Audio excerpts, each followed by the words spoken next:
Australia میں برقعے سے متعلق تنازع اس وقت دوبارہ سامنے آیا جب سینیٹر پولین ہینسن مکمل برقع پہن کر ایوان بالا میں داخل ہوئی۔ یہ پہلا موقع نہیں تھا، وہ اس سے قبل بھی اسی نوعیت کا اقدام کر چکی ہے۔ حقیقت میں ان کا یہ عمل ایک احتجاج تھا۔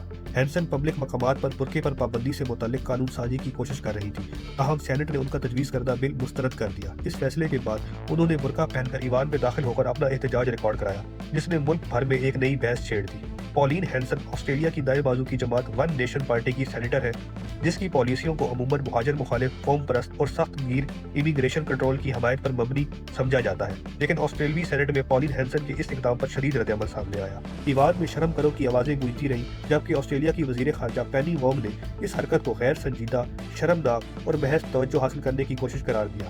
اسی موقع پر مسلمان سینیٹرز بھی آگے آئے۔ سینیٹر مہرین فاروقی نے کہا کہ لباس کسی فرد کی اپنی پسند ہو سکتا ہے، لیکن نسل پرستی اس سینٹ کی پالیسی کا حصہ نہیں بن سکتی، جبکہ سینیٹر فاطمہ پیبین نے اسے مسلمانوں اور اسلام کی توہین قرار دیا اور مطالبہ کیا کہ اسے فوراً روکا جائے۔ سینیٹر ٹیریسا واٹرز نے اسے مذہبی لوگوں کے لیے مڈل فنگر قرار دیا اور کہا کہ یہ اقدام انتہائی نسل پرستانہ اور خطرناک ہے۔